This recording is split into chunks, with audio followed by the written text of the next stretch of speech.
Mona Lisa அந்த இது இருக்கு பார்த்தீங்களா? லியோனார்டோ டா வின்சியோட காலமே குடுத்துருக்காங்க. 1452லேருந்து 1519 வரைக்கும் இருக்காங்க அப்படின்னு சொல்லிட்டு. ஸோ அவருடைய முக்கியமான வேலையில அப்படின்னு பார்த்தீங்கன்னா வந்து இந்த 2 விஷயம் தான்.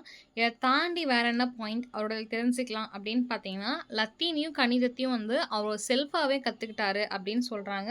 இதுக்கப்புறம் ஒரு நல்ல சிற்பி, ஒரு நல்ல சிந்தனையாளர், ஒரு நல்ல சிந்தனையாளரா இருந்தா மட்டும் தான் ஓவியத்த அழகா வந்து நுணுக்கமா வரைய முடியும். என்ன விஷயத்த அவங்க வந்து சொல்ல வராங்க அப்படின்றது தெரியும். ஓகேங்களா?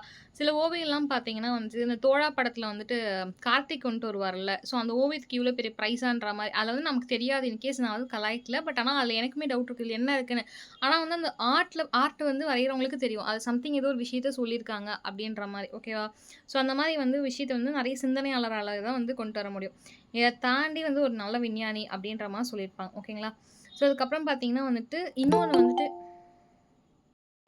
ஸோ, இந்த இவரு இருக்காரு பார்த்தீங்களா? இந்த 2ஆம் ஜூலியஸ் என்ன பண்ணுவாருன்னா வந்துட்டு, யார் யாரெல்லாம் நல்ல கவிஞர், நல்ல ஓவியர், நல்ல சிற்பி அவருக்கு தோன்றாங்களோ, அவங்க எல்லாத்தையுமே வந்து ரோமுக்கு வர வச்சிருப்பாரு. ஸோ, இவரு வந்து நெறைய பேர ஆதரிப்பாரு. ஓகேங்களா? நல்ல வரலாற்று ஆசிரியராகட்டும், சிற்பியாகட்டும், கலை ஓவியங்கள் வந்து நல்லா வரையறவங்களாகட்டும், இல்ல கவிதை நல்லா புனையறவங்களாகட்டும், ஸோ இந்த மாரி இருக்க எல்லாத்தையுமே என்ன பண்ணியிருப்பாரு அப்படின்னு பார்த்தீங்கன்னா வந்து, அவர் ரோமுக்கு வர வச்சிருப்பாரு. ஓகேங்களா? ஆதரவு தெரிவிச்சிருப்பாரு. ஸோ, அதே மாதிரி என்ன அப்படின்னு பார்த்தீங்கன்னா, 1506கள்ல வந்து ரோமாபுரிக்கு வந்து போறாரு. அந்த ரோமாபுரிக்கு போனதுக்கப்புறம் என்ன பண்றாருன்னா, வேட்டிகன் சிட்டில வந்துட்டு அந்த வேட்டிகன் அரண்மனை இருக்கும் பார்த்தீங்களா, அந்த வால்ல இந்த மைக்கேல் ஆஞ்சலோ வந்து வரைஞ்ச ஒரு ஓவியம் இருக்கு. நல்லா நோட் பண்ணிக்கோங்க. இங்க தான் உங்களுக்கு ட்விஸ்ட் பண்ணி கொஸ்டின் கேட்பாங்க. இந்த சிஸ்டைன் மடோனா அப்படின்றதுக்கு பார்த்தீங்களா, அது வந்து வரைஞ்சது யாரு? நெக்ஸ்ட் சிஸ்டைன் செப்பல் ஓகேங்களா? SAPPHEL அப்படின்னு சொல்லுவோம். சாஃபல்ன்னு சொல்லுவாங்க. இந்த சிஸ்டைன் சாப்பல் அப்படின்ற ஓவியத்த ஆலையுடைய கூரை பகுதியில வரைகிறார். ஓகேவா? யாரு? இதோ இங்க சொல்லியிருக்கு. இந்த பாயிண்ட் குடுத்தாங்களா? குடுத்துருக்காங்க. இந்த சிஸ்டைன் தேவாலயம் வந்து இருக்காங்க பார்த்தீங்களா? அங்க வந்து இது ஆக்சுவலா தேவாலயம்னு சொல்ல முடியாது. வேட்டிகன் சிட்டி இருக்கு பார்த்தீங்களா? அதோடைய அரண்மனை தான். பட் ஆனா அவங்க சிஸ்டைன் தேவாலயம் அப்படின்ற மாரி சொல்லியிருக்காங்க. அது வந்து சிறிய பிரார்த்தனை அரங்கு தான் வந்து அந்த ஒரு பகுதியில மேல இருக்கக்கூடிய கூரை இருக்குல்ல, அந்த கூரையில இருக்கக்கூடிய பகுதியில ஆலயத்துடைய கூரையில வரையப்பட்ட ஓவியம் வந்து யாரோடது அப்படின்னு பார்த்தீங்கன்னா, மைக்கேல் ஆஞ்சலோ அவர்களுடையது தான். அதோட பேர் என்ன அப்படின்னு பார்த்தீங்கன்னா, சிஸ்டைன் சாப்பல் அப்படின்னு சொல்லுவாங்க. ஓகேவா? இத தாண்டி வேற என்ன விஷயம் அப்படின்னு பார்த்தீங்கன்னா, பழைய ஏற்பாட்டில் அப்படின்னு சொல்லுவாங்க. அது என்ன ஓல்டு டெஸ்டாமெண்ட் அப்படின்னு சொல்லுவாங்க. அந்த ஓல்டு டெஸ்டாமெண்ட்டோடைய கூற்றுப்படி விவிலிய காட்சிகள் பைபிள் இருக்கு பார்த்தீங்களா? அதோடைய காட்சிகள் எல்லாத்தையுமே ஓவியமா வரைஞ்சிருக்காங்களாம். யாரு? இவர் வந்து அந்த ஓல்ட் டெஸ்டமென்ட் கூற்றுப்படி அவர் வந்து ஒரு பழைய ஏற்பாட்டுன்னு சொல்லுவாங்க. அவருடைய கூற்றுப்படி பைபிள் இருக்கக்கூடிய சில காட்சிகள்ல வந்துட்டு என்ன பண்ணியிருக்காராம், ஓவியமா வரைஞ்சிருக்காராம் அந்த மைக்கேல் ஆஞ்சலோ அவர்கள். இத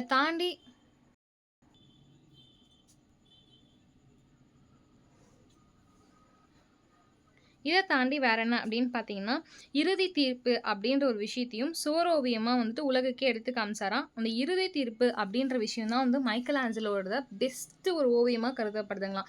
இது நல்லா பாருங்க. இறுதி விருந்து த லாஸ்ட் சப்பர் அப்படின்னா, சப்பர்னா ஒண்ணும் இல்ல. 8 மணிக்கு நம்ம சாப்பிடுவோம்ல. நம்ம நைட்டுன்னு சொல்ல மாட்டோம். ஒரு மிட் ஈவினிங்ன்னு சொல்லுவோம். ஒரு 5 டூ 7க்குள்ள சாப்பிடுறத சப்பர் அப்படின்னு சொல்லுவோம். ஸோ அந்த சப்பர் அப்படின்றத இறுதி விருந்து ஓகேவா? அந்த இறுதி விருந்து அப்படின்னா டாவின்சி அவர்கள். அதுவே வந்துட்டு உங்களுக்கு வந்துட்டு லாஸ்ட் ஜட்ஜ்மெண்ட் இறுதி தீர்ப்பு அப்படின்னு பார்த்தீங்கன்னா வந்துட்டு உங்களுக்கு மைக்கேல் ஆஞ்சலோ அவர்கள் வருவாங்க. அதேபோல சிஸ்டைன் சாப்பல் அப்படின்னா மைக்கேல் ஆஞ்சலோ, சிஸ்டைன் மடோனா அவர்கள் வந்துட்டு வரைஞ்சது வேற. ஓகேங்களா? ஸோ இது வந்து அந்த டிஃபரன்ஸ் புரிஞ்சுக்கோங்க. இத தாண்டி ஒருத்தர் இருப்பாரு. அது புக்ல குடுத்துருக்க மாட்டாங்க. அவர பத்தி மட்டும் நான் சொல்லிர்றேன். அதுக்கப்புறம் பார்த்தீங்கன்னா, கலீலியோ அந்த இது போயிரலாம். தித்தியன் அப்படின்னு சொல்லிட்டு ஒருத்தர் இருப்பார். என்ன மேம் தமிழ் பேரான்னு கேட்டீங்கன்னா, தமிழ் பேர் இல்ல. தித்தியன் அப்படின்றது ஒரு இத்தாலியன் நேம் தான். திதியன் அப்படின்னு சொல்லுவாங்க அவருடைய பேர். ஓகேங்களா? அவங்க வந்து டைட்டியான் அப்படின்னு சொல்லுவாங்க. தமிழ்ல திதியான் அப்படின்னு சொல்லுவாங்க. இவருடைய காலம் பார்த்தீங்கன்னா, 1477லேருந்து 1576 வரைக்கும் இருப்பாங்க. இவரு யாரு மேம் அப்படின்னு கேட்டீங்கன்னா, அவரு ஒரு மிக சிறந்த ஓவியர் அப்படின்னு சொல்லலாம். இவர் வந்து எங்க பணிபுரிஞ்சாரு அப்படின்னு பார்த்தீங்கன்னா, வெனிஸ் நகரம் இருக்கு பார்த்தீங்களா? ஸோ வெனிஸ் நகரம் வந்து ஒரு மிகப்பெரிய சந்தை மார்க்கெட்டிங்ன்னு சொல்லியிருந்தேன்னா, அந்த வெனிஸ் நகரத்தில வந்து பணிபுரிஞ்சிருப்பார். இத தாண்டி என்ன அப்படின்னு பார்த்தீங்கன்னா, இவர் என்ன டிஃப்ரெண்ட் மைக்கேல் ஆஞ்சலோட, ராஃபலோட, டாவின்சியோட அதுக்கப்புறம் வந்து பார்த்தீங்கன்னா வந்துட்டு, இவர் இருக்காரு பார்த்தீங்களா? அந்த வெராஷியோ இவங்க எல்லாத்தையும் தாண்டி இவருக்கு என்ன யூனிக் இருக்கு அப்படின்னு பார்த்தீங்கன்னா, ஓவியங்கள் பொறுத்தவரைக்கும் எல்லாமே இருக்கிற மாரி அழகா வரையலாம். ஓகேங்களா? ஸோ போர்ட்ரைட் பண்ணலாம்.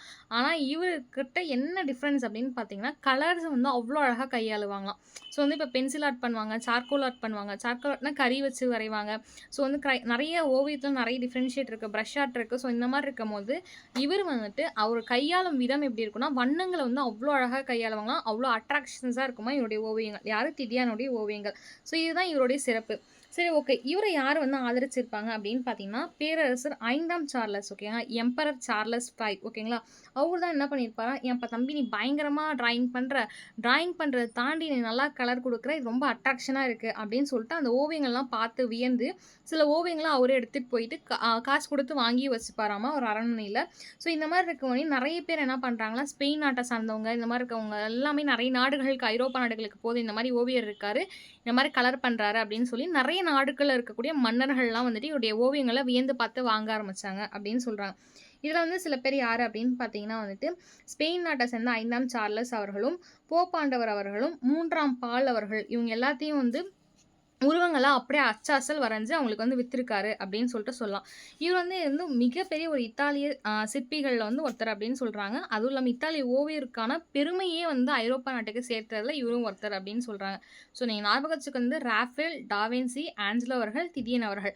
ஸோ திதியன் பத்தி ஒரு கேள்வி கேட்டாங்க. நான் புக்ல இல்ல. இருந்தாலும் தெரிஞ்சுக்கோங்க.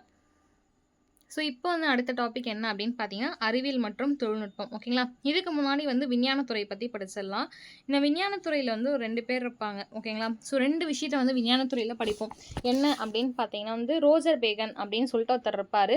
அவர பத்தி படிப்போம் விஞ்ஞானத்துறையில. அப்புறம் மார்க்கோ போலோ அப்படின்னு சொல்லிட்டு ஒருத்தர் இருப்பாரு. உங்களுக்கு தெரிஞ்சிருக்கும். அவர பத்தி படிப்போம். இந்த 2 பேர பத்தி படிச்சுட்டு, அச்சுப்பொறி இருக்கு பார்த்தீங்களா? அந்த இயந்திரம் பத்தி படிச்சதுக்கப்புறம், வானசாஸ்திரம்லாம் தனியா உங்களுக்கு இருக்கும். அறிவியல் மற்றும் தொழில்நுட்பத்தில அதில பார்த்தீங்கன்னா, தலாமி அவர்கள், கோப்பர்னிக்கஸ் அவர்கள் பத்தி படிப்போம். அந்த பிரான்சிஸ் பேகன் இவங்க எல்லாமே அதில தான் வருவாங்க. அதுக்கப்புறம் மருத்துவத்தில வந்து இவங்கள பத்தி படிப்போம். யாரு? இந்த வில்லியம் ஹார்வி பத்தி. ஸோ விஞ்ஞானத்துறை குடுத்துருக்காங்களா? இல்ல. இவங்க டைரக்ட்டா வந்துட்டு எலிசபெத்க்கு வந்துட்டாங்க. ஓகே. இவங்க வந்து யார பத்தி வெறும் நிக்கோலஸ் கோப்பர்னிக்கஸ் பத்தியும், கலீலியோ பத்தியும் தான் சொல்லியிருக்காங்க. So okay. அப்போ புக்ல இருக்கிறது இவ்வளவு தான். ஸோ 12த் பொறுத்தவரைக்கும் இத தாண்டி கேட்க மாட்டாங்க. 12த்லயே இவ்வளவு தான் இருக்குன்னும்போது, இருந்தாலும் அந்த 2 பாயிண்ட் மட்டும் எக்ஸ்ட்ரா தெரிஞ்சு வச்சுக்கோங்க. ஓகேங்களா? இந்த விஞ்ஞானத் துறையில வந்து எப்படி மறுமலர்ச்சி வந்து உணர்ந்தாங்க அப்படின்னு பார்த்தீங்கன்னா, நெறைய ஆராய்ச்சிகள் வந்து பரிசோதனை பண்ணி ஆரம்பிக்கிறாங்க. ஸோ இப்படி பரிசோதனை பண்ணும்போது நெறைய விளைவுகள் என்ன ஆகுது அப்படின்னு பார்த்தீங்கன்னா, அந்த கான்சிக்வென்ஸ் வந்து ரொம்ப நல்ல விஷயம். கான்சிக்வென்ஸ் மீன்ஸ் விளைவுகள். அந்த விளைவுகள் வந்து நெறைய என்ன ஆகுதுன்னா, நெறைய அறிவு வளர்ச்சிக்கான தேவைகள வந்துட்டு அதிகரிக்குது. ஸோ இது எல்லாமே வந்து எப்படி இருக்குன்னா, நெறைய ப்ளஸ்ஸா போயிட்டுருக்கு. நெறைய வந்து ஃபெயிலியர்ஸ் வராம ப்ளஸ்ஸா போயிட்டு இருக்கிறதுனால, இந்த டைம்ல வந்து மறுமலர்ச்சிக்கு வந்து பயங்கர ஹெல்ப்ஃபுல்லா இருந்தது அப்படின்னு சொல்லலாம். ஐரோப்பா நாட்டோடைய ஒன் ஆஃப் த பெஸ்ட் வளர்ச்சியில இந்த விஞ்ஞானத்துறையும் ஒண்ணு அப்படின்னு சொல்லலாம். இதுல இந்த ரோஜர் பேகன் அப்படின்னு சொல்லிட்டு ஒருத்தர் இருப்பாரு. இவர் யார் பார்த்தீங்கன்னா, ஒரு அறிஞர்னு சொல்லலாம். ஒரு விஞ்ஞான ஆராய்ச்சியாளர்னு சொல்லலாம். இவர் நெறைய விஷயத்துல வந்துட்டு ஆராய்ச்சி பண்ணுவாரு. இதுல முக்கியமான விஷயம் டெலஸ்கோப். அதாவது தொலைநோக்கி. ஓகேங்களா? ஸோ தொலைநோக்கி அப்படின்ற டெலஸ்கோப் வந்து எப்படி இயங்குது? இதோடைய தத்துவம் என்ன? அப்படின்ற விஷயத்த ஆராய்ஞ்சு வெளியிட்டவர் யாரு அப்படின்னு பார்த்தீங்கன்னா வந்து, ஆராய்ந்து வெளியிட்டவர் யாரு அப்படின்னு பார்த்தீங்கன்னா, ரோஜர் பேகன் அவர்கள் தான். இவர் தான் என்ன சொல்லியிருப்பாருன்னா, டெலஸ்கோப் அப்படின்னு ஒண்ணு இருக்கு. இத வந்து இப்படிதான் யூஸ் பண்ணணும். அதுவும் இல்லாம வந்து இது இப்படிதான் இயக்கணும் அப்படின்ற விஷயத்த எல்லாமே வந்துட்டு அவர் தான் சொல்றாரு. ஸோ அவர் பேர் என்ன? ரோஜர் பேகன் அவர்கள். இத தாண்டி வேற என்ன விஷயம் இவர் சொல்றாரு அப்படின்னு பார்த்தீங்கன்னா, நீராவி கப்பல் பத்தியும், ஆகாய விமானம் பத்தியும் என்ன பண்றாரு? ஆராய்ச்சிகள் செய்றாரு. ஓகேங்களா? ஸோ இப்ப உங்களுக்கே தெரிஞ்சிருக்கும். ரைட் பிரதர்ஸ் அவர்கள் தான் இந்த ஏரோப்ளேன் அப்படின்ற ஒரு விஷயத்த கண்டுபிடிச்சிருப்பாங்க. ஸோ ஒரு பறவை வந்து இன்ஸ்பயரா வச்சு கண்டுபிடிச்சிருப்பாங்க அப்படின்றதும் உங்களுக்கு தெரிஞ்சிருக்கும். ஓகேங்களா? ஸோ அந்த பறவையோடைய அந்த ரெக்கை வந்து எப்படி அடிச்சிட்டு போதோ, அதே மாரி 2 ரெக்கைகள் வச்சு உங்களுக்கு ஃப்ளைட்ட கண்டுபிடிச்சிருப்பாங்கன்றதும் தெரியும். இத தாண்டி வந்து பார்த்தீங்கன்னா, நீர்மூழ்கி கப்பலும் வந்து அந்த அன்னப்பறவைன்னு சொல்லுவோம்ல, அதே மாரி இன்னொரு பறவை இருக்கும். அன்றில் மாரி இருக்கும்னு வச்சுக்கோங்களேன். ஸோ அந்த பறவை வச்சு தான் வந்து பார்த்தீங்கன்னா, நீர்மூழ்கி கப்பலும் பேசிக்கா வச்சு கண்டுபிடிச்சிருப்பாங்க. ஸோ இதெல்லாம் வந்துட்டு இந்த விஷயத்தெல்லாம் என்ன பண்றாருன்னா, ஆராய்ச்சி செஞ்சு, இல்ல இந்த மாரி வந்து கண்டிப்பா நம்மளால வந்து சாத்தியமாக்க முடியும். நான் வந்து நிரூபிச்சு காட்டுறேன். கண்டிப்பா இந்த விஷயத்த வந்து சாத்தியமாக்க முடியும். இந்த மாரி நம்மளால பறக்க முடியும். நம்மளால வந்து தண்ணிக்குள்ள போக முடியும். ஆக்ஸிஜனே வந்துட்டு இருந்தாலும் கூடமே நம்ம வந்து ஒரு கப்பல் மூலியமாவே தண்ணிக்குள்ள போக முடியும் அப்படின்னு சொல்லிட்டு சொல்லியிருப்பாங்க. பட் நம்ம ஆளுங்க தான் ப்ரூஃப் பண்ணுற வரைக்கும் லூஸு அப்படின்னு சொல்லுவாங்கல்ல. ஸோ அந்த மாதிரி என்ன சொல்கிறாங்க நம்ம ஆளுங்க, இல்லை இவன் வந்து பொய் சொல்கிறான், தேவையில்லாமல் வந்துட்டு இவர் சொல்கிறாரு, எப்படி வந்து நம்ம வானத்தில் பறக்க முடியும், நம்ம வந்து மனுஷங்க, நம்ம வந்து பேர்ட்ஸ்லாம் இல்லை அப்படின்ற மாதிரி சொல்கிறாங்க. அதே போல் கடல் கீழே சொன்ன முடியும் அங்கே நிறைய மிருகங்கள்லாம் இருக்கும், இன்கேஸ் நம்ம போனாலுமே நம்மளை வந்து இந்த மாதிரி சாப்பிட்றோம் அப்படின்ற மாதிரி நிறைய தேவையில்லாத விஷயங்கள் நிறைய சொன்னாங்க. பட் இருந்தாலுமே அவர் நிரூபிச்சிருக்காரு, அவர் சொன்ன கோட்பாடு கரெக்ட் அப்படின்ற விஷயத்த பின்னாடி நிரூபிச்சிருக்காங்க. ஓகேவா.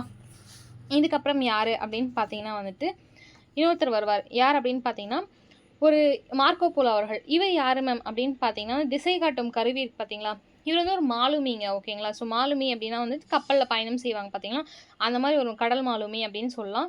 ஸோ இவர் வந்து ஃபஸ்ட்டு வந்து அப்படி தான் போக ஆரம்பிக்காரு. அப்போ போகணும்னா அவர் கையில் வந்து ஒன்று ஜியாகிரபிக்கல் ஃபீச்சர்ஸ், அதாவது மேப் இருக்கணும். ஸோ அப்போ மேப் அப்படின்றது லேட்டர் தலாமி அவர்கள் லெட்டரில் கண்டுபிடிச்சிருப்பாருன்னு வச்சுக்கோங்களேன். ஸோ அப்போ வந்து இருக்கும் போது அவர் திசை காட்டும் கருவி இருக்கணும். எது நார்த்து சவுத் என்ன தான் இருந்தாலும் நைட்டில் நம்ம டக்குன்னு பக்கமாக தெரியாதுன்னு வச்சுக்கோங்களேன், இல்லைனா நார்த் வெஸ்ட் ஈஸ்ட் அந்த மாதிரி போகும். ஸோ அதனால் என்ன பண்ணுறாருன்னா திசை காட்டும் கருவி அப்படின்ற விஷயத்தை கண்டுபிடிக்கிறாரு மார்க்கோ போலோ அவர்கள். எப்போ அப்படின்னு பார்த்தீங்கன்னா வந்துட்டு 1606களில் சீனாவில் வந்து இந்த கருவி வந்து இதை பற்றி ஆல்ரெடி தெரிஞ்சிருக்கு. ஓகேங்களா. ஸோ மார்க்கோ போலோ கண்டுபிடிச்சாங்கன்றது ஜஸ்ட்டு நமக்கு வந்து எழுதப்பட்டது அப்படின்றது தான் நம்ம அதை அக்செப்ட் பண்ணிக்கிறோம். ஆனால் 1606களில் வந்து என்ன ஆகுதுன்னா சீனர்களுக்கு தெரிஞ்சிருக்கு அப்படின்ற விஷயத்த சொல்கிறாங்க. ஓகேங்களா. அதுக்கப்புறம் இந்த கருவி இருக்குது பார்த்தீங்களா, அந்த கருவியோட உதவியால் வந்து மாலுமிகள் வந்து ரொம்ப தூரம் வெகு தூரம் வந்து கடலில் வந்து பயணம் பண்ண முடியுது, அவங்களோட ட்ராவல் பண்ணுறாங்க பயமே இல்லாமல் அப்படின்ற விஷயத்தையும் நமக்கு வந்து சாத்தியமாக்கியிருக்காரு மார்க்கோ போலோ அவர்கள். ஓகேவா. ஸோ வந்து அது பேர் என்ன சொல்லுவாங்கன்னா திசை காட்டும் கருவிக்கு ஆங்கிலத்துலையும் தெரிஞ்சுக்கோங்க மெர்னியர்ஸ் காம்பஸ் அப்படின்னு சொல்லுவாங்க. காம்பஸ் இருக்குது பார்த்தீங்கன்னா, கேம்பஸ் வர காம்பஸ். ஓகேங்களா. CO வரும். ஸோ காம்பஸ் அப்படின்னு சொல்லுவாங்க. அந்த மெர்னியர் காம்பஸ் அப்படின்ற கருவி தான் அவர் கண்டுபிடிச்சிருப்பாப்புல. ஸோ வந்து இங்கே என்ன ஆகுதுன்னா, ஸோ வானியல்லையும் நம்ம பறக்கலாம், நீருக்குள்ளேயும் நம்ம வந்து நீர்மூழ்கி கப்பல்லையும் போகலாம்.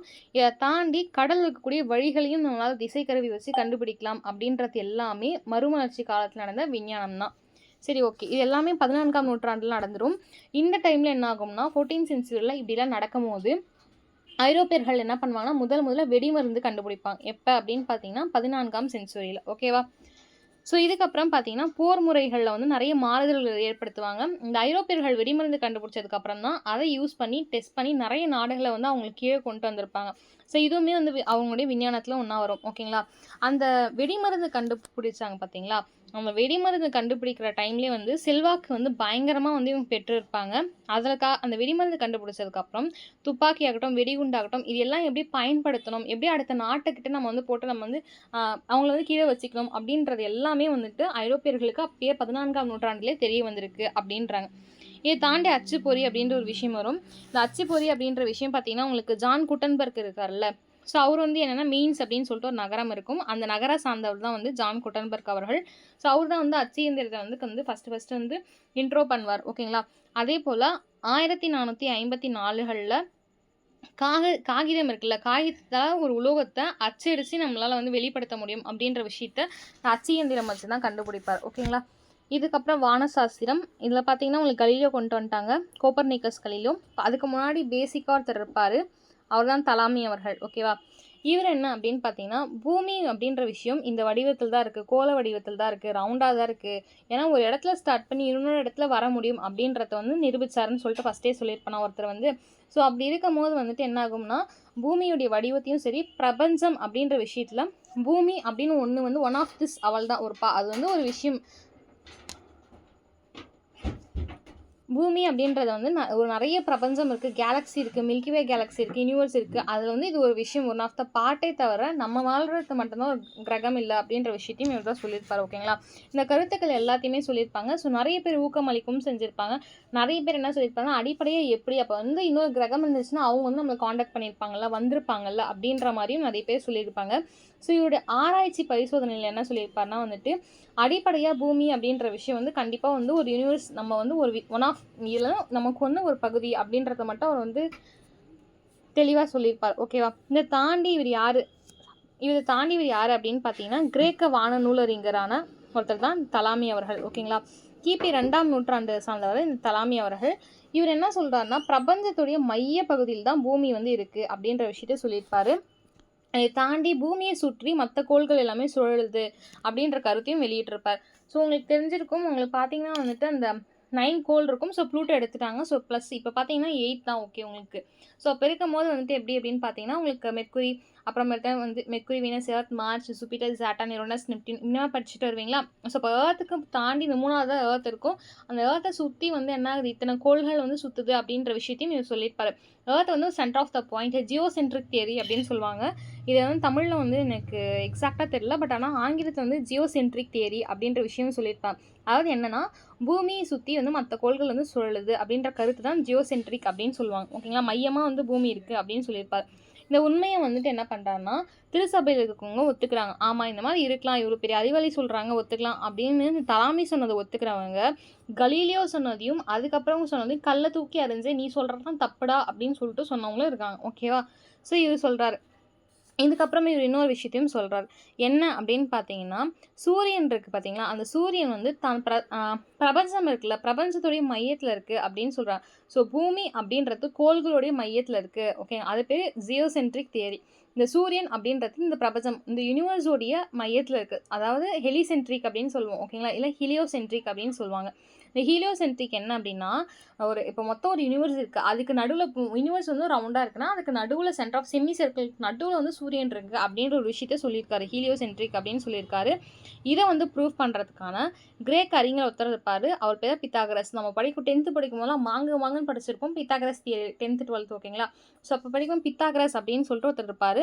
அவர் என்ன சொல்கிறாருன்னா, இல்லை இவர் சொன்ன கருத்து, இந்த தலாமி இருக்கார்ல, இவர் சொன்னதெல்லாம் சும்மா கதை. அது எப்படி இவர் கண்டுபிடிச்சாராமா நடுவில் இருக்குது சூரியன் வந்து, இவர் போய் பார்த்தாராமா அப்படின்னு சொல்லிட்டு இருந்தாலும் என்ன பண்ணுறாரு, நக்கலா இவர் சொன்னால் தப்பு அப்படின்னு சொல்லிட்டு ஒரு மாற்று கருத்தை ஒன்று சொல்கிறாப்புல. யார்? தலாமிக்கு மாற்று கருத்தை பித்தாகரஸ் சொல்கிறார். அவர் வந்து ப்ரூஃப் பண்ணுறாரு. தியரி, பித்தாகரஸ் தியரி மூலமா, இதாண்டா தியரி, இதான் என்னோட தியரி, இவன் வந்து பின்னாடி இதான் படிப்பாங்க, நீ சொல்கிறது படிக்க மாட்டாங்கன்னு சொல்லிட்டு ஒரு தியரமாக வந்து ப்ரூஃப் பண்ணுறாரு. ஓகேங்களா? ஸோ இந்த விஷயம் தெரிஞ்சுக்கோங்க. அதுக்கப்புறம் யார் அப்படின்னு பார்த்தீங்கன்னா, கோப்பர்னிக்கஸ் அவர்கள். இந்த கோப்பர்னிக்கஸ் வந்து ரொம்ப பெரிய ஆள். ஃபிசிக்ஸ் பொறுத்த வரைக்கும் கோப்பர்னிக்கஸ் படிக்காமல் போகவே மாட்டாங்க. இவருடைய காலம் அப்படின்னு பார்த்தீங்கன்னா, இங்கே கோப்பர்னிக்கஸ் கண்டிப்பாக கொடுத்துருப்பாங்க, காணும். இதோ கொடுத்துருக்காங்க. ஓகே, இந்த பாயிண்ட்ஸ் போதும் இவரோட கோப்பர்னிக்கஸ்.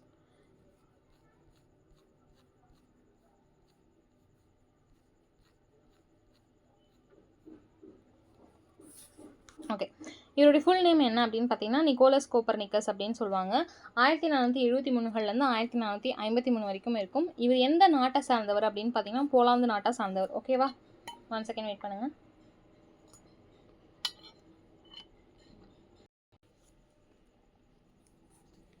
ஓகேங்க, கோப்பர்னிக்கஸ் அப்படின்றவர் வந்து போலாந்து நாட்டை சார்ந்தவர், வானநூல் அறிஞர் அப்படின்னு சொல்லலாம்.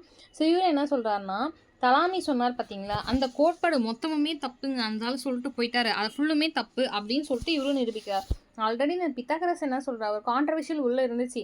இல்லை இவர் சொன்ன தப்பு, ஏன் தீரம் பித்தாகரஸ் தீரத்தை இப்படி இல்லை அப்படின்ற விஷயத்த சொன்னாங்களே. இந்த கோப்பர்னிக்கஸ் என்ன சொல்கிறாருன்னா, தலாமி சொன்ன கருத்தே தப்புங்க, அது ஃபுல்லாகவே தப்பு அப்படின்னு சொல்லிட்டு நிரூபிக்கிறாப்புல. இதுக்கப்புறம் நிறைய ஆராய்ச்சிகள் பரிசோதனைலாம் செஞ்சு பிரபஞ்சத்துடைய மையத்தில் சூரியன் இருக்கிறது என்னமோ கரெக்ட் தான். ஆனால் அதை சுற்றி தான் பூமி மற்ற கோள்லாம் சுற்றுதே தவிர, சாரிங்க, ஓகே, அதை சுற்றி தான் மற்ற கோள்கள் சுற்றுதே தவிர பூமியே ஈவன் வந்து சூரியனை வந்து சுற்றும்.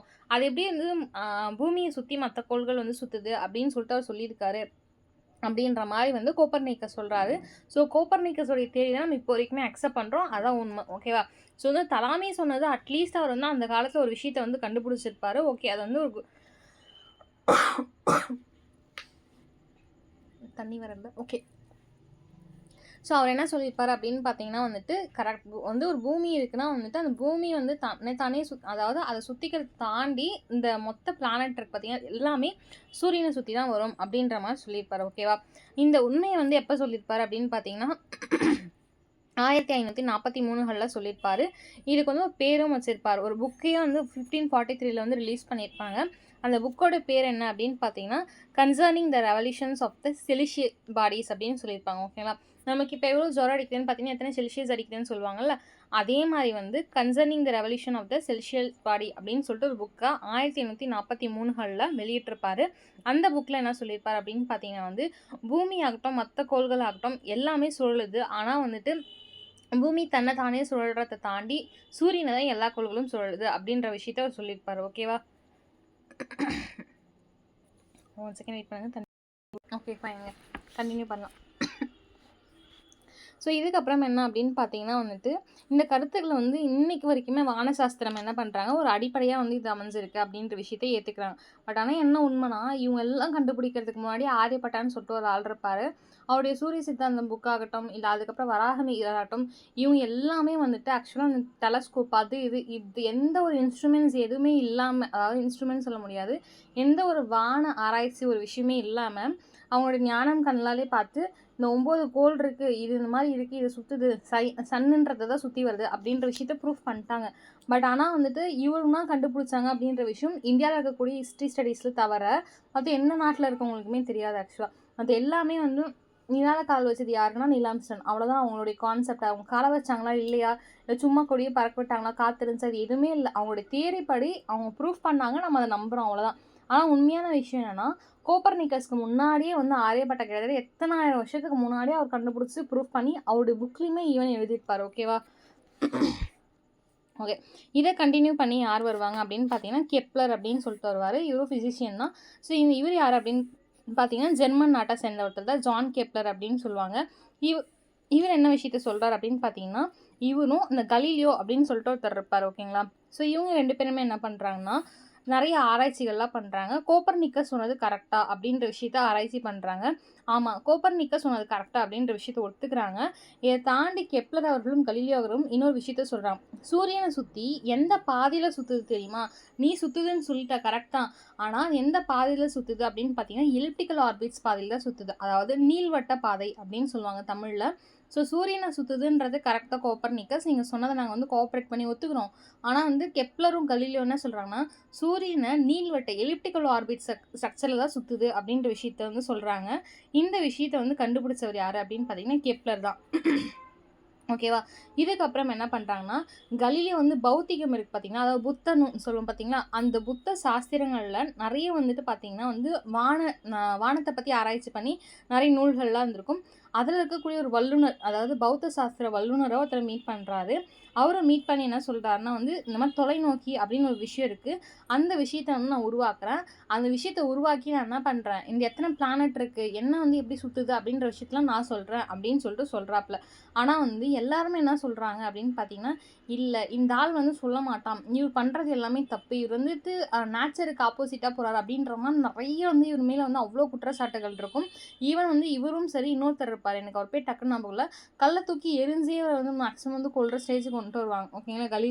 கலீலியோ ஆகட்டும் இன்னொருத்தர் எனக்கு ஞாபகம் இல்ல. ஓகேவா? இவரும் சரி, யுரேகா வந்து ஓகே அவர் கண்டுபிடிச்சிருப்பாரு. அவர் வந்து பிசிக்ஸ்ல நீங்க படிப்பீங்க தேவையில்ல. ஸோ இவர் என்ன பண்றாருன்னா, தொலைநோக்கி நான் கண்டுபிடிக்கிறேன். அத வச்சு நான் என்ன பண்றேன், இது இவங்க சொன்னது எல்லாமே இந்த தலாமி சொன்னதாகட்டும், கோப்பர்னிக்கஸ் சொன்னதாகட்டும், பித்தாகரஸ் சொன்னதாகட்டும், இல்ல என் கூட இருக்க கெப்லர் சொன்னதாகட்டும், எல்லாத்தையுமே நான் வந்து தப்பு, கரெக்ட் அப்படின்ற விஷயத்த நான் அப்ப ப்ரூஃப் பண்றேன் அப்படின்னு சொல்லிட்டு உறுதியா வந்து திருசபையில சொல்லிட்டு போயிடுறாரு. யாரு? கலீலியோ அவர்கள். ஓகேங்களா? ஆனா வந்து இது யாருமே ஏத்துக்க முடியல. அது எப்புட்றா ஒரு விஷயத்த வந்து கண்டுபிடிப்பான்? ஏன்னா அந்த விஷயம் ஒண்ணு இல்ல. எப்படி பார்க்கறதுன்னு தெரியாது. நம்ம கண்ணால வந்து சூரியன, சந்திரன வந்து எல்லாத்தையுமே பார்த்துரலாம். ஓகேங்களா? காத்துன்ற விஷயத்த உணர தான் முடியும். ஸோ அந்த மாரி மேபி பிளானட் அப்படின்றது எங்கேயோ இருக்கு. ஏதோ ஒரு யூனிவர்ஸ் நம்மளால பார்க்க முடியாது அப்படின்னு நெனச்சிட்டு இருப்பாங்க. அந்த கூட்டத்தில ஒருத்த அறிவாளி இருந்தா எப்படியோ ஒத்துப்பாங்க. ஒத்துக்க மாட்டாங்கல்ல. இவன் என்ன லூசு மாரி சொல்லிட்டு போறான். எப்படி இதெல்லாம் வந்து நடக்கும் சாத்தியம் அப்படின்ற மாரி எல்லாருமே வந்து இவர் என்ன சொல்ல ஆரம்பிச்சுட்டாங்கன்னா, இவன் வந்து ஒரு மென்டல் அப்படின்ற மாரி வந்து சொல்லவே ஆரம்பிச்சுட்டாங்க. ஈவன் வந்து கல்லெடுத்துல அடிக்க ஆரம்பிச்சிருப்பாங்க. பட் ஃபைனலைஸா வந்து என்ன பண்றாருன்னா, டெலஸ்கோப்ப கண்டுபிடிக்கிறாரு. அத கண்டுபிடிச்சதுக்கப்புறம் பார்க்கவும் சொல்றாங்க. அந்த 9 கோள்களும் தெரியவும் செய்யுது. அதனால வந்துட்டு என்ன பண்றாங்க, இல்ல இவர் சொன்னது கரெக்ட் அப்படின்ற மாரி லாஸ்ட்டா ஒத்துக்கவும் செய்வாங்க. ஓகேங்களா? இந்த டைம்ல என்ன ஆகும் அப்படின்னு பார்த்தீங்கன்னா வந்துட்டு, இவருக்கு வந்து ஒரு கிறிஸ்துவ எதிரி ஒருத்தர் இருந்திருப்பாரு. அவர் யாரு அப்படின்னு பார்த்தீங்கன்னா, இன்குசிஷன் அப்படின்னு சொல்லுவாங்க. ஓகேங்களா? இவர் என்ன பண்ணுவாரு அப்படின்னு பார்த்தீங்கன்னா, இந்த சமய நீதிமன்றத்தில இவர போட்டு அடைங்க. ஏன்னா வந்து நேச்சருக்கு எதிரா பண்றாரு, சமயத்துக்கு எதிரா பண்றாரு அப்படின்னு சொல்லிட்டு இவர சிறையிலயும் அடைக்கவும் செஞ்சிருப்பாங்க கொஞ்ச நாள். ஓகேவா? இதுக்கப்புறம் யாரு வருவாங்க அப்படின்னு பார்த்தீங்கன்னா வந்துட்டு இத தாண்டி இன்னொரு விஷயம் இருக்கும் இவர பத்தி என்ன அப்படின்னு பார்த்தீங்கன்னா வந்துட்டு, சனி கிரகம் இருக்குல்ல, அதோடைய சுற்று வட்டங்களையும் சரி, கிரகத்தில வந்து செயற்கைக்கோள்கள்லாம் நெறைய வந்து விடலாம் அப்படின்னு வந்து சொல்லியிருப்பாரு. வியாழன் கிரகத்துடைய செயற்கைக்கோள்கள் நெறைய இருக்கு. சனி கிரகத்துடைய சுற்று வட்டங்கள் இப்படி இருக்கு. சூரியனுடைய புள்ளிகள் வந்து எப்படி இருக்கு அப்படின்றதையும் இவர் தான் ஃபர்ஸ்ட்டு கண்டுபிடிக்கிறார். சூரியன் வந்துட்டு புள்ளிகள் வந்து இருக்கு. புள்ளியால ஆனது தான் சூரியன். இன்கேஸ் வந்து அவருக்கு அந்த ஹைட்ரஜன், ஹீலியம் அப்படின்றதுலாம் தேவையில்ல. அவருக்கு தெரியாது. ஸோ வந்து ஒரு புள்ளிகளால ஆனது அப்படின்ற விஷயத்தையும் இவர் தான் கண்டுபிடிப்பாரு. இத தாண்டி வந்து பாதுகா பல்கலைக்கழகத்திலயும் வந்துட்டு ஒர்க் பண்ணியிருப்பாரு. யுனிவர்சிட்டி யூனிவர்சிட்டிஸ் பொறுத்தவரைக்கும் யூனிவர்சிட்டி ஆஃப் பாதுவா அப்படின்னு சொல்லுவாங்க. வெனிஸ் குடியரசில் கொஞ்ச நாள் இருந்திருப்பார். மருத்துவம் மற்றும் கணிதத்தில் வந்துட்டு ரொம்ப பேராசிரியராகவும் இருந்திருப்பார். எங்கே அப்படின்னு பார்த்தீங்கன்னா வந்து இந்த யூனிவர்சிட்டிஸில். அதுக்கப்புறம் இவர் எந்த குடும்பத்தில் வந்து நியமிக்கப்பட்டார் அப்படின்னு பார்த்தீங்கன்னா மெடிசி குடும்பத்தில். ஸோ அறிவியல் வந்துட்டு நிறைய அறிவியல் கணிதமாகட்டும் எல்லாத்துலேயுமே சிறந்து விளங்கியவர் தான் கலீலியோ அவர்கள் தான். சூரிய மைய கோட்பாட்டையும் சூரியன் மையமாக கொண்ட கோள்கள் இது எல்லாத்தையுமே வந்து இவர் வந்து கோப்பர்னிக்கஸ் கருத்துக்கள் இருக்குல்ல இது எல்லாத்துக்குமே நான் ஏற்றுக்கிறேன் அப்படின்னு சொல்லியிருப்பாரு. தேவாலய நிர்வாகத்துக்கு எதிராக நிறைய கருத்துக்களை கூறியிருப்பாங்க. அதனால தான் லேட்டரில் என்ன பண்ணியிருப்பாங்க அப்படின்னு பார்த்தீங்கன்னா வந்துட்டு ஜெயிலே வச்சுருப்பாங்க. லேட்டர் டேஸில் பார்த்தீங்கன்னா வந்து அந்த இன்க்யூஷேஷன் சொன்னோம் பார்த்தீங்கன்னா சமய நீதிமன்ற சிறைன்னு சொல்லுவாங்க, அங்கே வச்சுருப்பாங்க. லேட்டர் டேஸில் வீட்டு காவலில் வச்சுருவாங்க. இந்த ஆள் வெளில போனால் தானே பிரச்சனை, இவன் வீட்டுக்குள்ளே வச்சுருங்க அப்படின்ற மாதிரி வீட்டுக்குள்ளே வச்சுருப்பாங்க. இவர் வெளியே போக தேவையில்லை, இவருக்கு ஏதாவது வேணும்னா தான் வெளியே போகணும். அந்த சயின்டிஸ்ட்லாம் பார்த்தீங்கன்னா உங்களுக்கே தெரிஞ்சிருக்கும், இந்த வசி கேரக்டர் இருக்கும் பார்த்தீங்களா, படம் பேர் எனக்கு டக்குன்னு இந்திரன். ஸோ அந்த மாதிரி தான் வந்துட்டு அவங்க என்ன பண்ணுறாங்கன்னா அவங்களுக்கு வந்து அந்த ஒரு பர்பஸ் மட்டும் தான் அவங்களுக்கு கண்ணுக்கு தெரியும், கூட இருக்கிறது எதுவுமே தெரியாது ஆக்சுவலாக. அந்த மாதிரி தான் மேபி அவர் இருந்திருக்கலாம். இதுக்கப்புறம் வந்து ஒரு 2 பேர் இருக்காங்க. ஒருத்தர் இருப்பார், அவர் பேர் என்ன அப்படின்னு பார்த்தீங்கன்னா இதில் புக்கில் கொடுக்கல, நான் சொல்கிறேன் தெரிஞ்சுக்கோங்க. ஃப்ரான்சிஸ் பேகன் அப்படின்னு சொல்லுவாங்க. இவர் யார் அப்படின்னு பார்த்தீங்கன்னா இந்த ஃப்ரான்சிஸ் பேகன் அப்படின்றவர் வந்து ஒரு ஆங்கில தத்துவஞானி, அரசியல்வாதி, வழக்கறிஞர், அறிவியல் அறிஞர். ஓகேங்களா, நம்மளுங்க ஒரு டிபார்ட்மெண்ட்டை வந்து நம்ம சூஸ் பண்ணி படிக்கிறதுக்கே இவ்வளோ கஷ்டமாக இருக்குது. தலைவர் வந்து இத்தனையும் படிச்சிருக்காரு, ஃபிலாசபியும் நல்லா தெரிஞ்சிருக்கு, அரசியல் பாலிடிக்ஸும் நல்லா தெரிஞ்சிருக்கு, ஈவன் வழக்கறிஞராக ஒர்க் பண்ணியிருக்காரு. இதை தாண்டி அறிவியல் அறிஞர் அப்படின்றதும் பட்டமும் வாங்கியிருக்காரு. இவர் என்ன பண்ணுறாரு அப்படின்னு பார்த்தீங்கன்னா இண்டக்டிவ் மெத்தட் அப்படின்னு சொல்லுவாங்க, அதாவது தொகுப்பு வழிமுறை அப்படின்னு சொல்லுவாங்க. அந்த மெத்தடை வந்து ஆராய்ச்சி பண்ணி என்ன பண்ணுறாருன்னா அரிஸ்டாட்டில் இருக்கார்ல அவருடைய அந்த ப்ரூஃப் அவர் வந்து சொல்லியிருப்பார். இந்த தத்துவங்களாகட்டும் இல்லை இந்த மாதிரி சில விஷயங்களை சொல்லியிருப்பார். அந்த அரிஸ்டாட்டில் சொன்னதே தப்புடா அப்படின்றத வந்து தலைவர் என்ன பண்ணுறாரு சுட்டி காமிக்கிறார். அரிஸ்டாட்டில் நான் ஃபஸ்ட்டே சொல்லியிருப்பேன், இவங்களுக்கு அப்புறம் பிளாட்டோக்கு அப்புறம் இவங்க வருவாங்க, இவருடைய மாணவர் அதுக்கப்புறம் அலெக்சாண்டர் வருவாங்கன்ட்டு. ஸோ அந்த மாதிரி இருக்கக்கூடிய ஸ்டார்டிங்கில் இருக்கக்கூடிய அரிஸ்டாட்டில் சொன்னதே தப்பு அப்படின்னு ப்ரூஃப் பண்ணவர் யாருன்னா ஃப்ரான்சிஸ் பேகன் அவர்கள் தான். இவர் வந்து ஒரு ஆங்கில தத்துவஞானி, அரசியல்வாதி, வழக்கறிஞர் மற்றும் அறிவியல் அறிஞர். ஓகேவா, இதுக்கப்புறம் பார்த்தீங்கன்னா கிபி 1582களில் கிட்டத்தட்ட பார்த்தீங்கன்னா 13ஆம் கிரிகிரி அப்படின்னு சொல்லுவாங்க. ஓகேங்களா, ஆக்சுவலி தமிழில் தான் கிரிக்கிரின்னு சொல்லுவாங்க, ஆங்கிலத்தை பார்த்தீங்கன்னா கிரிக்ரோ அப்படின்னு சொல்லிட்டு முடிச்சிருவாங்க. பட் ஆனால் தமிழுடைய ஸ்பெல்லிங் பார்த்தீங்கன்னா கிரிகரி அப்படின்னு இருக்கும். ஓகேங்களா, ஸோ இந்த 13ஆம் கிரிகரி என்ன பண்ணுவார்னா போப்பாண்டவர் கிட்ட வந்து சொல்லுவார். ரோம பேரரசும் போப்பாண்டவர்களும் சேர்ந்து என்ன சொல்லுவாங்கன்னா இவர் இருக்கார் பார்த்தீங்களா, இவருடைய அறிவு வச்சு நம்ம ஒரு விஷயத்தை உருவாக்கலாம் அப்படின்ற மாதிரி சொல்லுவாங்க. இது நடைமுறைக்கும் செட் ஆகும் அப்படின்ற விஷயத்தையும் சொல்லுவாங்க. ஓகேங்களா, இந்த ஜூலியன் கேலண்டர் அப்படின்னு சொல்லியிருப்பாங்க பார்த்தீங்களா, அந்த மாதிரி ஜூலியன் கேலண்டர்ன்ற முறையவே இந்த புதிய கேலண்டரையும் வந்து இவங்க தான் உருவாக்கியிருப்பாங்க. இதை தாண்டி கிரிகோரியன் கேலண்டர் அப்படின்னு சொல்லிட்டு வந்து வெளிவந்துருப்பாங்க. ஓகேங்களா, ஸோ இவருடைய ஒன் ஆஃப் த ஐடியாஸில் இருந்திருக்கும். ஸோ வந்து அதை வந்து பெருசு பண்ணியிருப்பாங்க. மாயன் கேலண்டர் ரொம்ப பழசு, அதுக்கப்புறம் பார்த்தீங்கன்னா இந்த கிரிகோரியன் கேலண்டர் ஆகட்டும், இந்த ஜூலியஸ் கேலண்டர் இதெல்லாம் வந்துட்டு ஜஸ்ட் இவருடைய ஒன் ஆஃப் த ஒரு இந்த மாதிரி இருக்கலாம் அப்படின்னு சொல்லிட்டு அவர் சொன்னது தான். ஓகேங்களா, இதை தாண்டி வேற என்ன விஷயம் அப்படின்னு பார்த்தீங்கன்னா பேகன் இருக்கார்ல, ஃப்ரான்சிஸ் பேகன் வந்து நிறைய கட்டுரையை வந்து எழுதுறாராமா. ஓகேங்களா, அதில் வந்து எஸ்ஏஸ் அப்படின்னு சொல்லிட்டு ஒரு கட்டுரை தொகுப்பு இருக்குது. ஓகேங்களா, எஸ்ஏ நம்ம நார்மலாக கட்டுரை எழுதுவுள்ள கட்டுரைக்கு பேரே எஸ்ஏ தான். அந்த எஸ்ஏஸ் அப்படின்ற ஒரு தொகுப்புலேயே உலகத்தில் மிக புகழ்பெற்ற ஒரு தொகுப்பு அப்படின்னு பார்த்தீங்கன்னா எஸ்ஏஸ் தான். இன்கேஸ் வந்து அதுக்கப்புறம் தான் வந்து இங்கிலீஷில் எஸ்ஏஸ் அப்படின்ற ஒரு வார்த்தை வந்துச்சான்னு தெரில. பட் ஆனால் அவரோட வந்து அந்த தலைப்பை தான் தொகுத்து வெளியிட்டிருக்காரு. அது அந்த மனுஷன் என்ன தான் சொல்லியிருக்காரு அப்படின்னு பார்த்தீங்கன்னா ஏன்னா அவருக்கு ஒரு விஷயம் தெரிஞ்சால் பரவாயில்ல, அந்த ஒரு விஷயத்த மட்டும் சொல்லியிருப்பாப்புல. இவருக்கு நிறைய விஷயம் தெரியுது, வாழ்க்கையாகட்டும், அரசியலாகட்டும், நீதியாகட்டும் எல்லாத்த பற்றியுமே வந்து சொல்லியிருக்காரு. அவ்வளோ அழகான கருத்துக்களை கூர்மையாக சொல்லியிருக்காரு அப்படின்னு சொல்கிறாங்க. இதுக்கப்புறம் பார்த்தீங்கன்னா மருத்துவத்துறை இருக்கும். மருத்துவத்துறை இதுங்க இங்கே ஜியோசென்ட்ரிக் இருக்குது. ஸோ இவங்களுமே எக்ஸாக்டாக பூமியுடைய மையமாக தான் சொல்லியிருக்காங்க. அதுக்கு எக்ஸாக்டான தமிழ் மீனிங் சொல்ல இவங்களுமே இன்னொருத்தரை பற்றி கண்டிப்பாக கொடுத்துருப்பாங்க, வெயிட் பண்ணுங்கள். William Harvey. இதுக்கப்புறம் யாரை பற்றி பார்க்க போகிறோம் அப்படின்னு பார்த்தீங்கன்னா வில்லியம் ஹார்வி தான். இந்த வில்லியம் ஹார்வி யார் அப்படின்னு பார்த்தீங்கன்னா மருத்துவத்துறை சார்ந்தவர். இந்த மருத்துவத்துறையில் வந்துட்டு இன்னும் 2 பேர் இருப்பாங்க. யார் அப்படின்னு பார்த்தீங்கன்னா வந்து ஹேஸ்டோச்சியோ அப்படின்னு சொல்லிட்டு ஒருத்தர் இருப்பார். ஓகேங்களா, அது வந்து ஒரு ஃப்ரான்ஸோடைய நேமாக இருக்கும்னு நினைக்கிறேன். ஐ திங்க் ஈஸ்டாச்சியோ அப்படின்னு சொல்லுவாங்க. அதுக்கப்புறம் பார்த்தீங்கன்னா ஃபலோப்பியோ அப்படின்னு சொல்லுவாங்க. இவங்க 2 பேருமே உடலில் இருக்கக்கூடிய அறிவு வளர்ச்சி வந்து எப்படி இருக்கும் அப்படின்றத வந்து ஆராய்ச்சி பண்ணுற 2 பேர். ஓகேங்களா, அதுக்கப்புறம் பார்த்தீங்கன்னா ஸ்பெயின் நாட்டோட சேர்ந்த செர்விடஸ் அப்படின்றவங்க மனித உடல் ரத்த ஓட்டம் எப்படி இருக்கும் அப்படின்ற கருத்துக்களை வெளியிடுறாங்க. அதுக்கப்புறம் பார்த்தீங்கன்னா பாராசெலஸ் அப்படின்னு சொல்லிட்டு ஒரு ஜெர்மன் நாட்டு அறிஞர் இருக்காரு. நெதர்லாந்து நாட்டை சேர்ந்த வெசாலியஸ் அப்படின்னு சொல்லிட்டு ஒருத்தர் இருக்காரு. இவங்க இவ்வளோ பேர் இருந்தாங்களே, இருப்பாங்கல்ல. ஆனா இவங்க யாரையுமே நமக்கு தெரியாது தானே. ஆனா வில்லியம் ஹார்வி பத்தி கண்டிப்பா நம்ம படிச்சிருப்போம். அவன் இங்கிலாந்துக்காரன், இங்கிலீஷ்காரன் மூளை. அவன் எப்படிதான் தெரியல அவன் என்ன பண்ணாலும் அவன் ஃபெமிலியர் ஆயிருவான். ஸோ வில்லியம் ஹார்வி இவர் யார் அப்படின்னு பார்த்தீங்கன்னா, இங்கிலாந்து தான். இதுக்கு முன்னாடி ஸ்பானிஷ்காரன், ஜெர்மன்காரன், இத்தாலிக்காரன், ஃப்ரெஞ்ச்காரன் எல்லாமே வந்து பண்ணியிருப்பாங்க. இவங்க யார் பேருமே எக்ஸாம்ல கேட்க மாட்டாங்க. கேட்டா வில்லியம் ஹார்வி மட்டும் தான் கேட்பாங்க. இந்த வில்லியம் ஹார்வி யாரு? இவர் என்னதான் பண்ணாரு மெடிக்கல் ஃபீல்டுல அப்படின்னு பார்த்தீங்கன்னா, 1578லேருந்து 1657 வரைக்கும் இவருடைய காலம் அப்படின்னு சொல்லலாம். ஒரு புகழ்பெற்ற ஆங்கில மருத்துவர் அப்படின்னு சொல்லலாம். தமிழ்ல பார்த்தீங்கன்னா, குருதி ஓட்டம் அப்படின்னு சொல்லலாம். அதாவது ரத்த ஓட்டம் சொல்லுவோம் பார்த்தீங்களா, அதான் குருதி அப்படின்னு சொல்லுவோம். ரத்த ஓட்டம் பிளட்டோடைய சர்க்குலேஷன்ஸ் வந்து எப்படி இருக்கு அப்படின்ற விஷயத்த இவர் தான் ஃபர்ஸ்ட்டு கண்டுபிடிக்கிறாரு.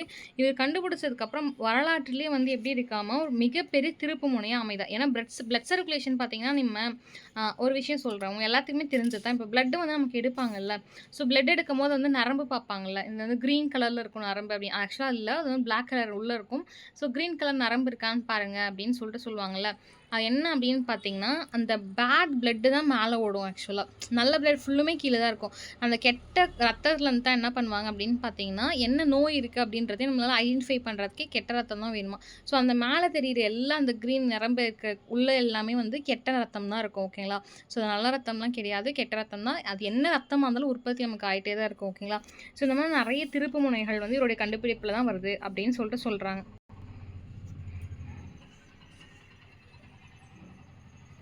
Okay fine.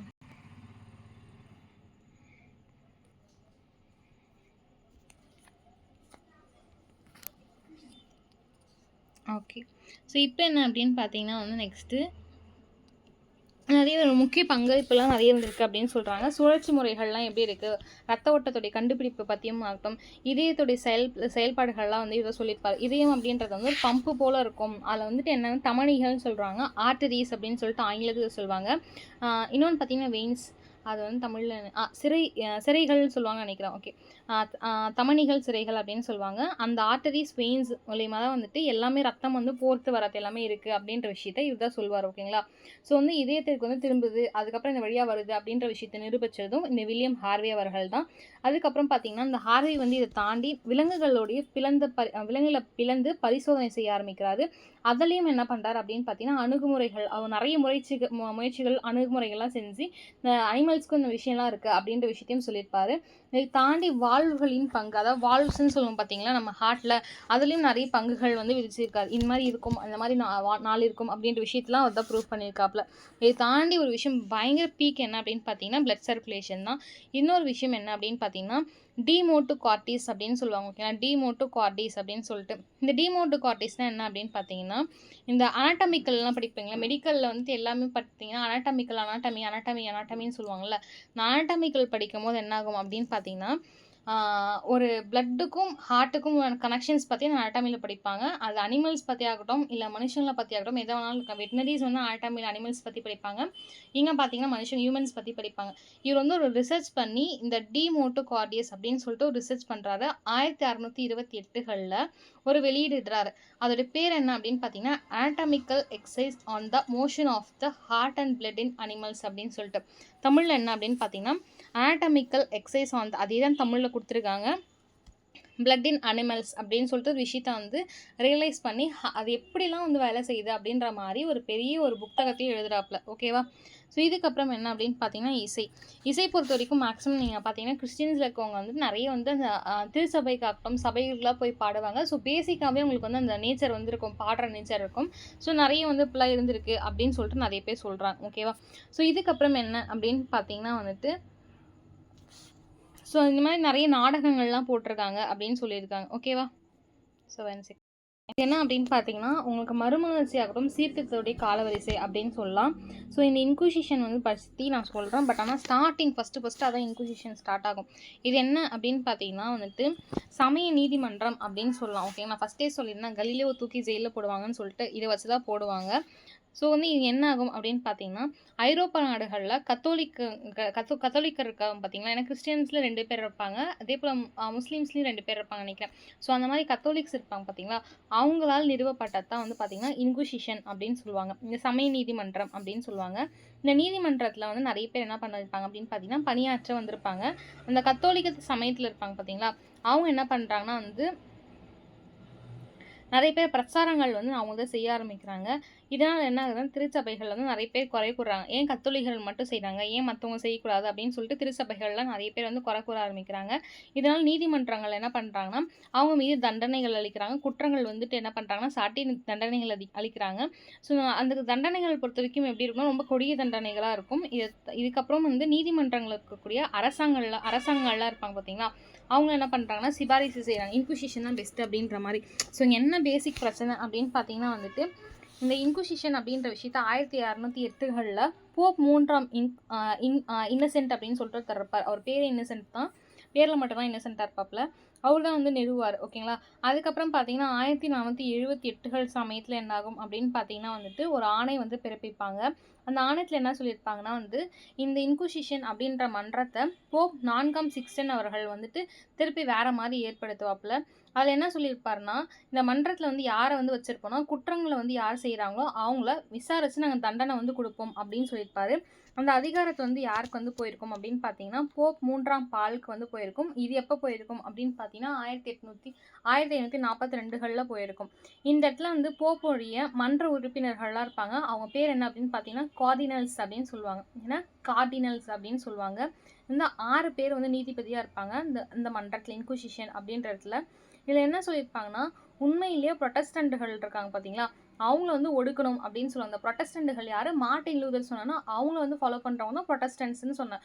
அவங்கள வந்து ஒடுக்கணும் அப்படின்றது தான் ஒன் ஆஃப் த ரீசனாக ஸ்டார்ட் பண்ணியிருப்பாங்க. இதுக்கப்புறம் வந்து இந்த கத்தோலிகர்கள் எல்லாமே சேர்ந்து இந்த திருச்சபையில் சேர்ந்து என்ன பண்ணுவாங்கன்னா, இந்த ப்ரொட்டஸ்டன்ஸ் குரூப் சொல்கிறதே தப்பு, இவங்க பேசுகிறது எல்லாமே தப்பு, இங்கே வந்துட்டு அந்த என்ன இருக்கோ, அந்த போப்பாண்டவர் என்ன சொல்கிறாங்களோ, விவிலியமில் என்ன இருக்கோ நாங்கள் அதை தான் ஃபாலோ பண்ணுவோம் அப்படின்ற மாதிரி சொல்லியிருப்பாங்க. இந்த ப்ரொட்டஸ்டன்ட்களாம் அதிகமாக எதிர்க்கவும் செய்வாங்க. நிறைய பேர் வந்து சிறைப்பிடிக்கவும் செஞ்சுருப்பாங்க. அந்த மன்றங்களையும் நிறுத்த செஞ்சுருப்பாங்க. இந்த மாதிரி இருக்கும்போது போப்புகள் இருக்காங்க பார்த்தீங்களா, இவங்க என்ன பண்ணுறாங்கன்னா வந்து ஆடம்பரமாக என்ன பண்ணுறாங்கன்னா, வாழ்க்கையை வந்துட்டு வாழ ஆரம்பிச்சிருப்பாங்க. இன்குசிஷன் மூலிமா வந்து அந்த ஆடம்பர வாழ்க்கையை வந்து நீக்கியிருப்பாங்க. ஸோ கத்தோலிக்க கோட்பாடுகள் வந்து என்ன தெளிவாக விளக்கும் அப்படின்னு பார்த்தீங்கன்னா வந்து, துரோகிகளுக்கு வந்து கடுமையான தண்டனைகள் வந்து கண்டிப்பாக தரப்படும். ஸோ அப்படின்ற விஷயத்த சொல்லியிருப்பாங்க. பத்திரிகைகள்லாம் இருக்கும்ல, அதுக்கு வந்து தன்னிக்கையாக செயல்பட்டிருப்பாங்க இன்குசிஷன் பொறுத்த வரைக்கும். ஓகேவா? ஸோ இதான் இன்குசிஷன். பேசிக்காக என்ன அப்படின்னு பார்த்தீங்கன்னா, தப்பு செய்கிறவங்களும் தண்டிப்பாங்க. ப்ரொட்டஸ்டன்ட்டுகள் வந்து ஆப்போசிஷனாக இருப்பாங்க. இதை தாண்டி வந்து இந்த மன்றத்தில் வந்து கத்தோலிகர்களால் தான் வந்து போகும். ஓகேவா? ஸோ ஃபஸ்ட்டு பாயிண்ட் பாருங்கள், 1608ல் இன்குசிஷன் வந்து நீதிமன்றம் ஸ்டார்ட் பண்ணுறாங்க. யாரால் அப்படின்னு பார்த்தீங்கன்னா, போப் ஆண்டவரால் ஸ்டார்ட் பண்ணுவாங்க. ஓகே, போப் 3ஆம் இன்னசென்ட் அவர்களால். 1614லேருந்து 1694 வரைக்கும் ரோஜர் பேகன் சொன்னோன்னா, ஸோ ஃபஸ்ட்டு வருவார் அப்படின்னு சொல்லிட்டு, அந்த ரோஜர் பேகனுடைய விஞ்ஞான ஆராய்ச்சிகள் ஆகட்டும், தொலைநோக்கி ஆகட்டும், நீராவி கப்பல், ஆகாய விமான கருத்துக்கள், இது எல்லாத்தையுமே குறித்து அவர் வந்து அறிவியல் செய்வார். ஓகேவா? அதுக்கப்புறம் பார்த்தீங்கன்னா, அறிவியலில் ஆய்வுகளை வந்து மேற்கொள்வார். 1660களில் மார்க்கோ போலோ சொல்லியிருப்பேன். ஓகேங்களா? அந்த திசை காட்டும் கருவி அப்படின்ற ஒரு விஷயத்தை வந்து கண்டுபிடிச்சிருப்பாப்புல அப்படின்னு சொல்லிட்டு. ஸோ அது வந்து என்ன அப்படின்னு பார்த்தீங்கன்னா 1660கள் நடந்திருக்கும். So 13th சென்ச்சுரியில். ஸோ 14th சென்ச்சுரியில் என்ன நடக்குது அப்படின்னு பார்த்தீங்கன்னா, இத்தாலியை சார்ந்த தாந்தே அவர்கள், பெட்ரார்க் அவர்கள், பொக்காஷியோ அவர்கள் இவங்களுடைய படைப்புகள்லாம் மறுமலர்ச்சியில் தொடங்கியது அப்படின்னு சொல்கிறாங்க. அந்த காலத்தில் 1377லேருந்து 1446 வரைக்கும் என்ன அப்படின்னு பார்த்தீங்கன்னா, புரான்லக்ஷி ஃப்ளாரன்ஸ் கத்ரெட்ஸ் அப்படின்னு சொல்லிட்டு ஒரு குவி மாடத்தை வந்து கட்டுறாங்க. இது வந்து பார்த்தீங்கன்னா மறுமலர்ச்சி கட்டடக்கலையில் ஸ்டார்ட்டில் தொடங்குச்சு அப்படின்னு சொல்கிறாங்க. அதுக்கப்புறம் பார்த்தீங்கன்னா, ஃப்ளாரன்ஸ் திருமுழுக்கு ஆலயத்துடைய புகழ்பெற்ற ஒரு வெண்கல கதை வந்து உருவாக்கப்படுது. லாரன்சோ கெபாட்டி அப்படின்ற ஒருத்தர் தான் வந்துட்டு உருவாக்குறாங்க. ஓகேவா? ஸோ 1386லேருந்து 1466 வரைக்கும் என்ன அப்படின்னு பார்த்தீங்கன்னா, டொனாட்டெல்லோ, செயின்ட் ஜார்ஜ் மற்றும் செயின்ட் டேவிட் ஆகியோர்கள் சிற்பங்களை செதுக்குறாங்க. ஓகேவா? ஸோ 1400களில் இத்தாலியுடைய மறுமலர்ச்சி உச்சம் அடைய ஆரம்பிக்குது. கிரேக்க ரோமான இலக்கியங்கள் எல்லாமே வந்துட்டு என்ன ஆகுதுன்னா, இது தாண்டி வட்டார மொழிகள்லையும் வந்து ஆர்வம் அதிகரிக்குது. இங்கே எப்படி வந்து சமஸ்கிருதம் வந்து ரொம்ப பீக்கில் இருக்கும் குப்தர்களுடைய காலத்தில், அதுக்கப்புறம் தான் வட்டார மொழிகள்லாம் இருக்கும். மராத்தியர்கள் வந்ததுக்கப்புறம் தான் மராத்தியம், பெங்காலி அந்த மாதிரி. அதே மாதிரி பார்த்தீங்கன்னா, அங்கே பேசிக் அப்படின்னு பார்த்தீங்கன்னா வந்து கிரேக் ரோம் தான். அதுக்கப்புறம் தான் ஒவ்வொரு மொழிகளாக பிரியும். ஸோ வட்டார மொழிகள் எல்லாமே வந்து மறுமலர்ச்சி காலத்தில் தான் வருது அப்படின்னு சொல்லியிருக்காங்க. 1440களில் லாரன்ஸ் கோஸ்டர் அப்படின்னு சொல்லிட்டு ஒரு மர அச்சு முறையை வந்து ஐரோப்பியர்கள் அறிமுகப்படுத்துகிறாங்க. என்னது? லாரன்ஸ் கோஸ்டர் அப்படின்னு சொல்லிட்டு ஒரு மர அச்சு முறையை 1453 உங்களுக்கே தெரியும், கான்ஸ்டாண்டினோபிள் துருக்கி கிட்ட விழ ஆரம்பிக்கிறாங்க அப்படின்னு சொல்லிட்டு. இதை தாண்டி அறிஞர்கள் என்ன பண்ணுறாங்க, நிறைய கிரேக்க அறிஞர்கள் வந்து இத்தாலிக்கு இடம்பெயர்றதுக்கான காரணமும் இதாக இருக்கும். அங்கே போய் நிறைய இலக்கியத்தையும் பரப்புகிறாங்க. ஓகேவா? 1454களில் ஜான் குட்டன்பர்க் அவர்கள் இருப்பாங்க. இந்த ஜான் குட்டன்பர்க் அவர்கள் இருக்காங்க பார்த்தீங்களா, இது ஸோ ஜான் குட்டன்பர்க் அவர்கள் என்ன பண்ணுறாங்கன்னா உலோக அச்சு வந்துட்டு இயந்திரம் மூலம் லத்தீன் விவிலியத்தை வந்து முதல்ல அச்சிட்டவர் யார் அப்படின்னு பார்த்தீங்கன்னா ஜான் குட்டன்பர்க் அவர்கள் தான். ஓகே, தமிழில் கூட இவருடைய பேர் படிப்பீங்க. ஸோ விவிலியத்தை ஃபஸ்ட்டு எந்த லாங்குவேஜில் அப்படின்னு பார்த்தீங்கன்னா லத்தீன் மொழியில் 1455 இந்த போப் ஒருத்தர் இருப்பார், 5ஆம் நிக்கோலஸ் அவர்கள் இருப்பார். நான் ஃபஸ்ட்டே சொல்லியிருப்பேன், நிக்கோலஸ் 5 அப்படின்ற ஒருத்தர் தான் வாட்டிகனில் இருக்கக்கூடிய நூலகத்தை நிறுவார் அப்படின்னு சொல்லிட்டு. 1473 1543 வரைக்கும் இந்த கோப்பர்நிக்கஸ் என்ன சொல்லியிருப்பார்னா சூரிய மைய கோட்பாட்டை வந்து விளக்கி நூலை வந்து வெளியிட்டிருப்பார். ஓகேங்களா. 1475 1564 டைம் வரைக்கும் இந்த மைக்கேல் ஆஞ்சலோவுடைய மோசஸ் சிற்பமாகட்டும், சிஸ்டைன் செப்பல் ஆகட்டும், ஓவியங்கள் போன்ற புகழ்பெற்ற படைப்புகள் எல்லாமே உருவாக ஆரம்பிக்குது. 1476 தான் வில்லியம் காக்ஸ்டன் அப்படின்னு ஒருத்தர் இருப்பார். லண்டன்லேருந்து இங்கிலாந்துக்கு முதல்ல அச்சுக்கூடத்தை நிறுவுறார். எங்கள் லண்டன்லேருந்து இங்கிலாந்துக்கு. ஸோ வந்து எங்கே இருந்தாலும் இங்கே வந்துக்கலாம், இங்கேருந்து இப்படி வந்துக்கலாம் அப்படின்ற மாதிரி ஒரு வில்லியம் காக்ஸ்டன் அப்படின்ற ஒருத்தர் தான் என்ன பண்ணுறாருன்னா அச்சுக்கூடத்தை உருவாக்குறாரு. 1478 போப் 4ஆம் சிக்ஸ்டஸ் அப்படின்னு சொல்லிட்டு ஒருத்தர் இருப்பார். அவர் என்ன பண்ணுறாரு அப்படின்னு பார்த்தீங்கன்னா காஸ்டில் அரசாங்கத்தை இன்குசிஷன் அப்படின்னு சொல்கிறோம் பார்த்தீங்கன்னா அந்த முறையை மீண்டும் நிறுவுறார். ஸோ இந்த இன்குசிஷன் அப்படின்றது 1208 ஒரு டைம், 1478 ஒரு டைம், 1542 ஒரு டைம், இவங்க எல்லாமே வந்து நிறுவுவாங்க. ஓகேங்களா. ஸோ அது வந்து காலப்போக்கில் போகும், திருப்பி வருவாங்க. 1208 பொறுத்த வரைக்கும் தான் உங்களுக்கு இந்த போப் 3ஆம் இன்னசென்ட் அவர்கள் ஃபஸ்ட்டு நிறுவாங்க. அதுக்கப்புறம் பார்த்தீங்கன்னா 1478 காஸ்டில் அவர்கள் வந்து ஒரு ஆணை பிறப்பிப்பாங்க. அந்த ஆணையத்தில் மூலம் 4ஆம் சிக்ஸ்டஸ் வந்து ஏற்படுத்துவார். அதுக்கப்புறம் பார்த்தீங்கன்னா 1542 போப் 3ஆம் பால் வந்து உருவாக்குவார். அதில் தான் 6 பேரை நீதிமன்றமாக போட்டு கார்டினல்ஸ் அப்படின்னு சொல்லிட்டு பேர் வைப்பாங்க. ஸோ இந்த 3 வருஷம் ஞாபகம் வச்சுக்கோங்க. 1208, 1478, அதுக்கப்புறம் 1542. ஓகேவா. ஸோ நெக்ஸ்ட்டு பார்த்தீங்கன்னா 1482 லியோனார்டோ டா வின்சி வந்துட்டு மிலானில், அதாவது மிலான் அப்படின்னு சொல்லிட்டு நகரம் இருக்கும், சந்தை நான் சொல்லியிருப்பேன்ல மேலே, வெனிஸ், மிலான், அந்த இடத்துல வந்து இறுதி விருந்து த லாஸ்ட் சப்பர் அப்படின்ற ஓவியத்தை வரைகிறாரு. எங்கே வரைகிறாரு? மிலான் பகுதியில். 1483 1520 வரைக்கும் ராஃபேல் இருக்கார் பார்த்தீங்களா ஓவியர், வாட்டிகன் சுவரத்தில் வந்துட்டு சிஸ்டைன் மடோனா, ஓகேங்களா, மொட்டானா அப்படின்ற தப்பு, ஆக்சுவலாக சிஸ்டைன் மடோனா மாற்றிக்கோங்க, சிஸ்டைன் மடோனா போன்ற ஓவியங்களை வரைகிறாரு, உருவாக்கவும் செய்கிறார், உருவாக்குறாரு. 1483 1546 வரைக்கும் மார்ட்டின் லூதரோட பிறந்த டைம். அப்புறம் விட்டன்பர்க் பல்கலைக்கழகத்தில் சமையல் பேராசிரியராக இருக்கார். அந்த டைமில் 1517 95 கோட்பாடுகளை வந்து என்ன பண்ணுற ஆர்கியூமெண்ட்ஸ், ஓகேங்களா, வாதங்களை வந்துட்டு ஒட்டுவார். ஓகேங்களா. 1484 1531 வரைக்கும் உல்ரிச் ஸ்விங்லி அப்படின்ற ஒருத்தர் வந்து சுவிட்சர்லாந்தில் இருக்கக்கூடிய சமய சீர்திருத்த இயக்கத்தை தொடங்குறார். சுவிட்சர்லாந்தில் யார் சமய சீர்திருத்த இயக்கத்தை தொடங்கினாங்க அப்படின்னு பார்த்தீங்கன்னா இந்த காலகட்டத்தில் உல்ரிச் ஸ்விங்லி அவர்கள். ஓகேங்களா. ஸோ 1490 பொறுத்த வரைக்கும் ஆல்டஸ் மனுஷஸ் அப்படின்ற ஒருத்தர் வந்து வெனிஸில் இருக்கக்கூடிய ஒரு அச்சுக்கூடத்தை உருவாக்குறார். யார்? ஆல்டஸ் மனுஷஸ் அவர்கள். இந்தளவுக்கு கேட்பாங்களான்னு இல்லை, ஒரு பாயிண்ட்ஸ் கூட விடாமல் இருக்கும். ஆக்சுவலாக அதனால படிச்சுக்கோங்க. பிஜிடிஆர்பி பொறுத்த வரைக்கும் இந்த பாயிண்ட் 9th 10th நீங்கள் கொஞ்சம் நமக்கு கஷ்டம் அப்படின்னு உணர்வோம்ல, இது நீங்கள் ஓரளவுக்கு கவர் பண்ணிட்டா உங்களுக்கு மறுமலர்ச்சி டாபிக் ஈஸியாக கவர் ஆன மாதிரி இருக்கும். அதுக்காக சொல்கிறேன். 1504 பொறுத்த வரைக்கும் லியோனார்டோ டா வின்சி தனது உலக புகழ்பெற்ற மோனலிசா ஓவியத்தை வரையார். ஸோ இந்த இயர் ஞாபகம் வச்சுக்கோங்க, 1504. ஓகேங்களா. ஸோ இந்த பாயிண்ட்ஸ் எல்லாமே வந்து நீங்கள் நல்லா படிச்சுக்கோங்க. இதை நான் நடத்தணுன்றதுல ஜஸ்ட் நீங்கள் ஒன்ஸ் படித்தாவே புரியும். இன்கேஸ் வந்து சில பாயிண்ட்ஸ் வந்து நம்ம விட்ட பாயிண்ட்ஸுமே இருக்கும். ஓகேங்களா. இந்த பாயிண்ட்ஸ் பாருங்கள். 1564 கத்தோலிக்க திருச்சபையினால் தடை செய்யப்பட்ட நூல்களின் பட்டியல், அது வந்து இண்டெக்ஸ் அப்படின்ற ஒரு பேரில் வெளியிடப்பட்டிருக்கும். ஸோ அதான் இண்டெக்ஸ். ஓகேங்களா. ஸோ இந்த மாதிரி சில பாயிண்ட்ஸ் விடப்பட்ட பாயிண்ட்ஸ் இருக்கும், என்ன வரல.